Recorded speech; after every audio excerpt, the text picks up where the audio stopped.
नमस्कार दोस्तों, स्वागत है आपका ट्यूटोरियल्स बाय श्वेता में। आई एम श्वेता एंड मैंने मेरा जेआरएफ कॉमर्स से क्वालिफाई किया है। जैसे कि हमने पेपर 2 कॉमर्स की बिजनेस इकोनॉमिक्स शुरू कर रखी है, आज हम इसमें करेंगे properties of indifference curve, which is the most important topic from exam point of view. और इसके साथ साथ हम करेंगे budget line and consumer equilibrium through indifference curve analysis. शुरू करते हैं। सबसे पहले properties of indifference curve. Indifference curve क्या है और इंडिफरेंस कर्व के कॉन्सेप्ट्स के बारे में हमने लास्ट वीडियो में कर लिया। तो अगर आपने लास्ट वीडियो नहीं देखी तो प्लीज़ उन्हें जाकर देखिए पहले, क्योंकि अगर वो नहीं देखी तो ये वीडियो अच्छे से समझ नहीं आएगी। Properties of indifference curve. An indifference curve slopes downward from left to right. सबसे पहली प्रॉपर्टी इंडिफरेंस कर्व की यही है कि इंडिफरेंस कर्व का जो स्लोप होता है वो डाउनवर्ड स्लोपिंग होती है from left to right. Its slope is negative. इसका स्लोप नेगेटिव होता है क्योंकि ये डाउनवर्ड स्लोपिंग है, इसलिए negative. This property is based on the assumption that if a consumer uses more quantity of one good, he will use less quantity of another। क्योंकि जो IC है वो इसी पे assumption में हमने किया था कि एक कॉमोडिटी की क्वांटिटी को बढ़ाने के लिए दूसरे कॉमोडिटी की क्वांटिटी सेक्रीफाइस करनी पड़ेगी। इस वजह से जो आईसी होता है वो डाउनवर्ड स्लोपिंग होता है। Then only he will have equal satisfaction from their indifference combinations. क्योंकि आईसी वो कर्व होता है जो कि डिफरेंट डिफरेंट कॉम्बिनेशंस को शो करता है, जिससे कंज्यूमर को सेम सेटिस्फेक्शन मिल रहा है। तो इसलिए जो आईसी होता है वो डाउनवर्ड स्लोपिंग होता है फ्रॉम लेफ्ट टू राइट। और एक बात और, जो आईसी है वो कॉन्वेक्स टू द ओरिजिन होता है। सबसे पहले ये देखते हैं। ये देखो, डाउनवर्ड स्लोपिंग है and convex to the point of origin है। अब यहाँ पर कंज्यूमर ने ऑरेंज की पहले इतनी क्वांटिटी ली, एप्पल की इतनी ली। कंज्यूमर ने एप्पल की क्वांटिटी को बढ़ाने के लिए ऑरेंज को सेक्रीफाइस किया, एम पर आ गया और एप्पल हुए यहाँ पे। तो ये हो गया downward sloping and convex to the point of origin. अब अगर ये देखें, अगर इंडिफरेंस कर्व डाउनवर्ड स्लोपिंग ना होकर स्ट्रेट लाइन होता तो इंडिफरेंस कर्व कॉम्बिनेशंस को शो करता है दो कमोडिटीज की, जिससे उसको सेम लेवल ऑफ सेटिस्फेक्शन मिलता है। अब मैंने क्या बोला, दो कमोडिटीज, इसका मतलब कंज्यूमर दो कमोडिटीज को लेगा, ठीक है, और कॉम्बिनेशंस को शो करना है तो उसको एक कमोडिटी को सेक्रीफाइस करना पड़ेगा दूसरे के लिए। अब अगर सबसे पहली फिगर देखें तो यहाँ पर एप्पल कांस्टेंट है, ऑरेंजेस बढ़ रहे हैं बट एप्पल कांस्टेंट है। अब यहाँ पर अगर मान लो हम यहाँ पे ये देखते हैं, एक ये पॉइंट हो गया सेटिस्फेक्शन का, ये कॉम्बिनेशन हो गया, एक कॉम्बिनेशन ये वाला हो गया। अब ऑब्वियस सी बात है कि अगर कंज्यूमर को ज़्यादा ऑरेंजेस मिल रहे हैं विद द सेम एप्पल्स, तो कंज्यूमर ए वाले पे ज़्यादा सेटिस्फाई होगा then C. But indifference curve तो शो करता है same level of satisfaction at different combination, तो ये तो वैसे ही कैंसिल होगा। नेक्स्ट देखें तो ये भी सेम वही है, ऑरेंजेस कांस्टेंट है बट एप्पल्स बढ़ रहे हैं, ये भी कैंसिल हो गया। अब अगर ये देखें वो डाउनवर्ड स्लोपिंग ना होकर अगर वो अपवर्ड स्लोपिंग होगा तो यहाँ पर ऑरेंज ई है, एप्पल्स आर है, ठीक है। आईसी ये मानता है कि एक की क्वांटिटी बढ़ाने के लिए दूसरे की क्वांटिटी सेक्रीफाइस करनी पड़ेगी, बट इस केस के अंदर तो दोनों की क्वांटिटी बढ़ रही है। अब दोनों की बढ़ रही है तो ऑब्वियस है कि अगर कंज्यूमर को ज़्यादा मिलेगा तो कंज्यूमर ज़्यादा वाले पे ज़्यादा सेटिस्फाई होगा। तो डिफरेंट कॉम्बिनेशंस पे उसका सेटिस्फेक्शन सेम कहाँ हुआ, सी वाले पे और ए वाले की अगर कंपेयर करें तो सीधी सी बात है कंज्यूमर को ए वाले पे ज़्यादा सेटिस्फेक्शन मिलेगी, क्योंकि उसको यहाँ पर ज़्यादा ऑरेंजेस और एप्पल्स मिल रहे हैं। तो सेम सेटिस्फेक्शन तो नहीं हुआ डिफरेंट कॉम्बिनेशंस पे, तो ये भी हो गया कैंसिल। तो इसलिए आईसी जो है वो डाउनवर्ड स्लोपिंग होता है from left to right and also is the convex to the point of origin. Next वही है convex to the point of origin जो अभी पीछे बताया। Convexity of the curve means that if it bows inward to the origin. Convexity का मतलब यही है कि वो ओरिजिन की तरफ झुक रहा है। The slope of IC is called MRS। हमने लास्ट वीडियो में किया था कि आईसी के स्लोप को MRS कहते हैं, और आईसी के केस में MRS डिमिनिश होता है because it indicates the rate at which the consumer is willing to substitute one good for the other. Because of diminishing MRS, indifference curve is convex to the origin. Diminish MRS की वजह से IC जो होता है वो convex to the origin होता है। Okay अब ये देखते हैं कि अगर इंडिफरेंस कर्व कॉन्वेक्स ना होकर कनकेव होता तो क्या सिचुएशन होती, या स्ट्रेट लाइन होता तो क्या सिचुएशन होती, उसको भी देखते हैं। अगर IC indifference curve is downward sloping straight line होता तो, अगर इंडिफरेंस कर्व डाउनवर्ड होता तो यहाँ पहले फिगर ही देखते हैं। ऑरेंजेस 4 एप्पल 1, ऑरेंजेस कम हुए एप्पल बढ़े, ऑरेंजेस और कम हुए एप्पल और बढ़े। ठीक है, डिफरेंट डिफरेंट उसको सेम सेम मिल रहा है, लेकिन यहाँ पर डिमिनिश MRS नहीं है, कांस्टेंट MRS है। यहाँ पर कंज्यूमर जितनी ऑरेंजेस की क्वांटिटी बढ़ा रहा है उतनी ही एप्पल, जितने ऑरेंजेस को सेक्रीफाइस कर रहा है उतने ही एप्पल बढ़ रहे हैं। तो यानी नेक्स्ट पे देखें तो भी जितने ऑरेंजेस कम हुए उतने ही एप्पल्स इंक्रीज हुए, तो MRS कम नहीं हुआ, जो उसका सेक्रीफाइसिंग क्वांटिटी है वो सेम है, डिमिनिश नहीं है, क्योंकि कांस्टेंट MRS है। इसलिए IC downward sloping straight line possible है, बट किस केस में, परफेक्ट सब्स्टिट्यूट गुड्स के केस में। ये बहुत इंपॉर्टेंट पॉइंट है एग्जाम के लिए, क्योंकि मेनली हम यही बात करते हैं कि इनडिफरेंस कर्व जो होता है वो कॉन्वेक्स टू दी ओरिजिन होता है, which is true. IC convex होता है, but IC straight line downward sloping भी होता है परफेक्ट सब्स्टिट्यूट्स गुड्स के केस में, and IC perfect complementary goods के केस में एल शेप्ड होता है। परफेक्ट सब्स्टिट्यूट गुड्स के केस में downward sloping straight line, and perfect complementary goods में एल शेप्ड। ओके, और क्यों होता है ये परफेक्ट सब्स्टिट्यूट के गुड्स के केस में स्ट्रेट लाइन, क्योंकि कांस्टेंट MRS होता है, इसलिए। आई होप ये पॉइंट क्लियर होगा। अब देखते हैं आईसी, ठीक है स्ट्रेट लाइन भी हो गया, कॉन्वेक्स भी हो सकता है, कनकेव हो सकता है क्या, नहीं।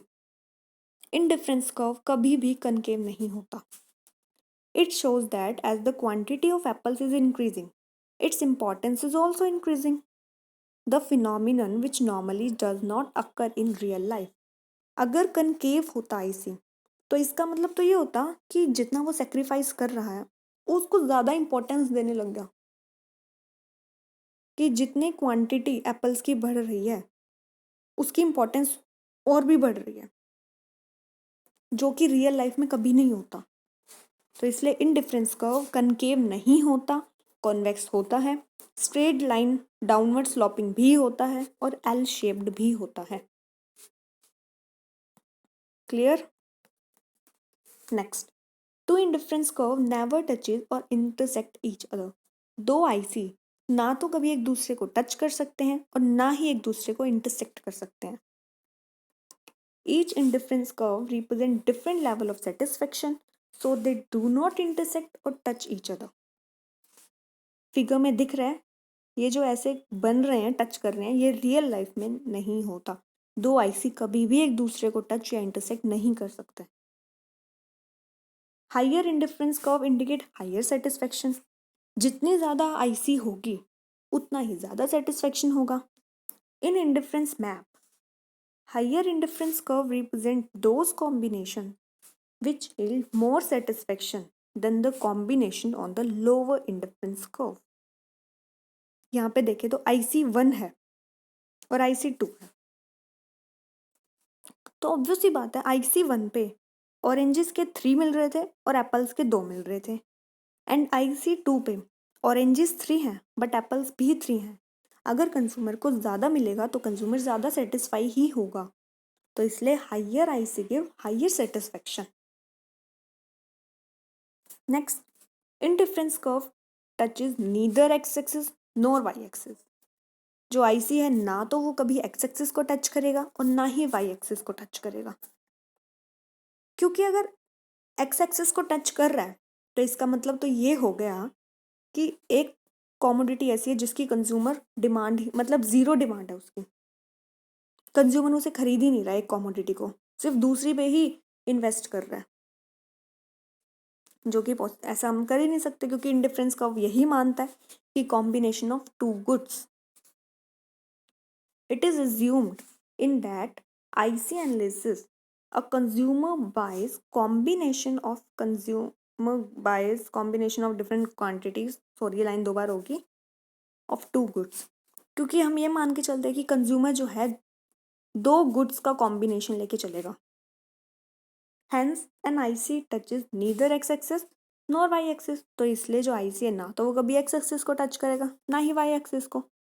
इन case an IC touches either axis, it means that consumer wants only one commodity and his demand for the second commodity is zero। वही बात जो अभी बताई कि अगर x या y में से किसी को भी टच करती है तो इसका मतलब तो ये हुआ कि एक की डिमांड कर रहा है कंज्यूमर से और दूसरे की जीरो डिमांड कर रहा है। ओके, जैसे यहाँ पे फिगर में दिख भी रहा है, अगर वो वाई एक्सिस को टच किया इस पॉइंट पर तो इसका मतलब तो ये हुआ वो सिर्फ एप्पल की ही डिमांड कर रहा है। ओके, तो इसलिए जो कंज्यूमर ये आईसी जो है वो ना तो कभी एक्स एक्सिस को टच करेगा ना ही वाई एक्सिस को। Next, indifference curve need not be parallel to each other. जो आईसी होता है उसकी शेप कन्वेक्स तो होगी बट वो डिपेंड करती है एमआरएस पे। तो डिफरेंट डिफरेंट अगर कॉम्बिनेशंस ले हम तो उनके डिफरेंट डिफरेंट एमआरएस होंगे। दो आईसी बनाते हैं अगर तो उन दोनों के अलग अलग एमआरएस होंगे, तो वो उस पर डिपेंड करता है। तो इसलिए ज़रूरी नहीं है कि दोनों आईसी एक दूसरे के पैरेलल हो भी सकते हैं but not compulsory. IC may और may not be parallel to each other, it all depends on the MRS of two curve. ये दो कर्व के एमआरएस पे डिपेंड करता है। जैसे फिगर में दिख रहा है ये पैरेलल नहीं है। ओके, ये तो थे प्रॉपर्टीज, और प्रॉपर्टीज एग्जाम के लिए बहुत इंपॉर्टेंट है। अब तक मोस्टली ऐसा हुआ है कि हर बार इंडिफरेंस कर्व की प्रॉपर्टीज से एक क्वेश्चन बना ही है, तो यहाँ से 2 नंबर बिल्कुल पक्के होते हैं। एंड आई होप आपको प्रॉपर्टीज बिल्कुल क्लियर होगी। अब आते हैं नेक्स्ट टॉपिक पे, बजट लाइन और price line. The budget line is that line which shows all the different combinations of two commodities that a consumer can purchase given his money income and the price of two commodities।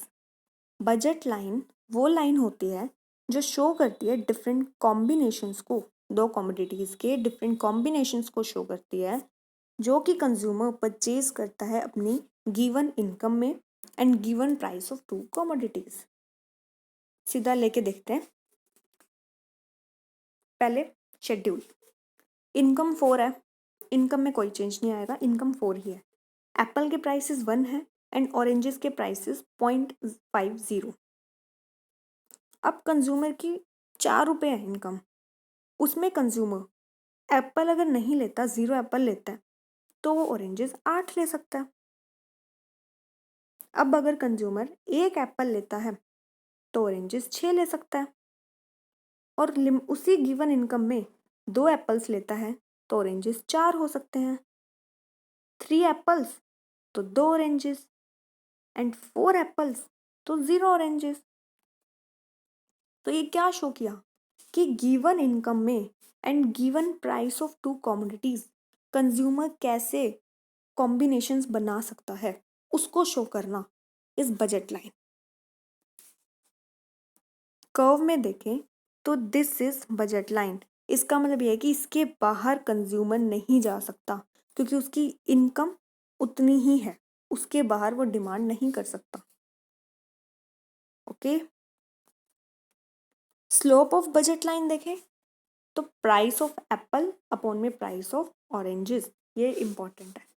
और ये एक बात और, जब हमने indifference curve का slope किया था, इनडिफरेंस कर्व के स्लोप में ऊपर सेक्रीफाइस वाला लिख रहे थे और नीचे गेन वाला लिख रहे थे। सेक्रीफाइस कितना किया कॉमोडिटी को और अपॉन में कितना गेन हुआ वो लिख रहे थे स्लोप में। बट बजट लाइन के अंदर ऊपर वो लिखते हैं जितना गेन हुआ एंड अपॉन में लिखते हैं जो सेक्रीफाइस किया। ये देखो, एप्पल्स इंक्रीज हो रहे थे और ऑरेंजेस कम हो रहे थे। एप्पल्स ऊपर है, जो गेन किया वो ऊपर और जो सेक्रीफाइस किया वो नीचे। ठीक है, तो इन दोनों के स्लोप के फॉर्मूले बिल्कुल बिल्कुल अपोजिट हैं, तो ये कंफ्यूज मत होना। आईसी के अंदर ऊपर सेक्रीफाइस अपॉन में गेन एंड बजट लाइन में ऊपर गेन अपॉन में sacrifice. Okay, now properties of budget line. It will be straight line, budget line हमेशा स्ट्रेट लाइन होगी। It will have a negative slope, negative slope ही होगा क्योंकि एक की क्वांटिटी बढ़ाने के लिए दूसरे की क्वांटिटी कम कर रहे हैं। Its slope will be equal to the negative of ratio of prices of two commodities. ऊपर ही किया, इसका स्लोप क्या होगा, ratio of price of two commodities. Suppose two budget line involve the same commodity price but represent the different level of income, then the two lines will be parallel. इसका मतलब ये है कि अगर दो कमोडिटी, यहाँ पे अगर एप्पल ले रहे हैं, यहाँ पर ऑरेंजेस ले रहे हैं, प्राइस दोनों के सेम है बट इनकम अलग अलग है। तो अगर मान लो यहाँ पे इनकम बढ़ गई तो वो ऐसे हो जाएगा, ऊपर शिफ्ट हो जाएगा। तो ये दो बजट लाइंस पैरेलल होंगी। अगर प्राइस सेम है बट डिफरेंट इनकम है तो दोनों बजट लाइंस पैरेलल होंगी। ठीक है, ये तो बात हुई बजट लाइन की। अब आते हैं consumers equilibrium indifference curve analysis. पहले हमने किया था, पहले की वीडियोस में हमने किया था कंज्यूमर इक्विलिब्रियम यूटिलिटी एनालिसिस से। आज हम कर रहे हैं consumer equilibrium indifference curve analysis से। Consumer equilibrium refers to a situation which a consumer with his given income and given prices purchase such a combination of goods and services as gives him maximum satisfaction and he is not willing to make any change in it. Consumers equilibrium वो situation होती है जिसमें consumer अपनी given income में और given prices में different combinations goods and services के purchase करता है जहाँ से उसको मैक्सिमम सेटिस्फेक्शन मिले, और वो उस पॉइंट से, जो कंज्यूमर इक्विलिब्रियम का पॉइंट होता है, वो उस पॉइंट से खुद को चेंज नहीं करना चाहता। इसका मीनिंग हमने पहले भी किया था। अब आते हैं अजम्पशंस पे। कांस्टेंट इनकम, इनकम कांस्टेंट होनी चाहिए। Consumer knows the price of all things, consumer को प्राइसेस पता होने चाहिए। Consumer can spend his income in small quantities, consumer छोटी छोटी क्वांटिटीज के अंदर अपनी इनकम को स्पेंड करे। कंज्यूमर रेशनल होना चाहिए कि जिसको अपना सेटिस्फेक्शन को मैक्सिमम करना हो। Consumer is fully aware of the indifference map. Indifference map का मतलब हमने किया था कि जहाँ पर डिफरेंट इंडिफरेंस कर्व को शो किया जाता है, दिस इज इंडिफरेंस मैप। तो कंज्यूमर को अपने इंडिफरेंस मैप के बारे में पूरा पता होना चाहिए। Goods are divisible, goods divisible होने चाहिए। ये तो बात हुई कंज्यूमर्स इक्विलिब्रियम की। अब देखते हैं कंज्यूमर का इक्विलिब्रियम कहाँ होगा, क्या कंडीशन है कंज्यूमर इक्विलिब्रियम की। दो कंडीशन है। Price line should be tangent to the indifference curve, price line indifference curve के टेंजेंट होनी चाहिए। सीधी सी बात बोलूं तो आईसी का स्लोप और प्राइस लाइन का स्लोप इक्वल होने चाहिए। स्लोप ऑफ आईसी इक्वल होना चाहिए slope of price line. Okay, first situation तो यही कि दोनों के स्लोप इक्वल हो। Next, indifference curve should be convex to the point of origin. जो आईसी है वो कॉन्वेक्स होना चाहिए। अब फिगर में देखते हैं। सबसे पहले फर्स्ट सिचुएशन देखते हैं कि प्राइस लाइन का स्लोप और आईसी का स्लोप इक्वल होने चाहिए। जिस पॉइंट पर वो इक्वल होंगे वो कंज्यूमर का इक्विलिब्रियम पॉइंट होगा। ये बजट लाइन बना दी, ए बी बजट लाइन है, ठीक है। अब बजट लाइन का स्लोप और आईसी का स्लोप इक्वल होना चाहिए। अब ध्यान से देखें तो सी पॉइंट पर भी इक्वल है, डी पॉइंट पर भी इक्वल है और ई पॉइंट पर भी इक्वल है। 3 पॉइंट हैं जहां पर तीनों इक्वल आ रहे हैं, जहां पर दोनों इक्वल आ रहे हैं। सबसे पहले अब देखते हैं सी और डी पॉइंट पे। सी और डी पॉइंट पे बेशक वो इक्वल आ रहे हैं, स्लोप दोनों के इक्वल आ रहे हैं, लेकिन हमने पढ़ा था प्रॉपर्टी में कि higher IC give higher satisfaction. तो IC2 अगर है तो IC1 से कंज्यूमर को कम सेटिस्फेक्शन मिलेगी। ऑब्वियस है कि IC2 कंज्यूमर को ज़्यादा सेटिस्फेक्शन देगा। तो C और E पॉइंट पे कंज्यूमर का इक्विलिब्रियम पॉइंट नहीं होगा, कंज्यूमर IC2 पे आ जाएगा। IC2 पे आते हैं तो D पॉइंट ऐसा है जहां पर slope of IC and slope of budget line equal है, राइट। तो कंज्यूमर का इक्विलिब्रियम पॉइंट D पॉइंट होगा। और IC3 अगर देखें कि हायर सेटिस्फेक्शन देगा ज़्यादा IC वाला, तो ऐसा नहीं होगा। IC3 कंज्यूमर को ज़्यादा सेटिस्फेक्शन नहीं दे सकता क्योंकि IC3 out of budget line है। कंज्यूमर की इतनी इनकम ही नहीं है तो कंज्यूमर को इतना सेटिस्फेक्शन मिलेगा ही नहीं, कंज्यूमर उस पर स्पेंड ही नहीं कर सकता। तो IC3 तो वैसे ही आउट हो गया। IC1 क्योंकि ज़्यादा IC ज़्यादा सेटिस्फेक्शन देगा, higher IC gives higher satisfaction, तो IC1 भी गया। तो कौन सा पॉइंट? D पॉइंट होगा कंज्यूमर का equilibrium point. Next, indifference curve should be convex. Indifference curve convex होना चाहिए। ये हम पीछे भी कर चुके हैं इस सिचुएशन को कि अगर वो कॉन्वेक्स नहीं होगा, कनकेव होगा, तो क्या होगा। ओके, तो इसलिए इंडिफरेंस कर्व कॉन्वेक्स होगा to the point of origin. तो कंज्यूमर का इक्विलिब्रियम पॉइंट कहाँ पर होगा? जहां पर MRS और प्राइस लाइन का स्लोप दोनों आपस में इक्वल होंगे and IC convex to the point of origin होगा। उस पॉइंट पर कंज्यूमर का इक्विलिब्रियम पॉइंट होगा। ओके, तो आज हमने क्या properties of indifference curve, budget line और price line, consumers equilibrium through IC analysis, इन तीनों में सबसे सबसे ज़्यादा important properties of indifference curve है, जहां से क्वेश्चन हमेशा बनता ही है। आई होप वीडियो क्लियर होगा, जो टॉपिक्स आज करें हैं वो सारे क्लियर होंगे। मिलते हैं नेक्स्ट वीडियो में एक नए टॉपिक के साथ। वीडियो अच्छी लगी तो please like and share the video and subscribe the channel. Thank you.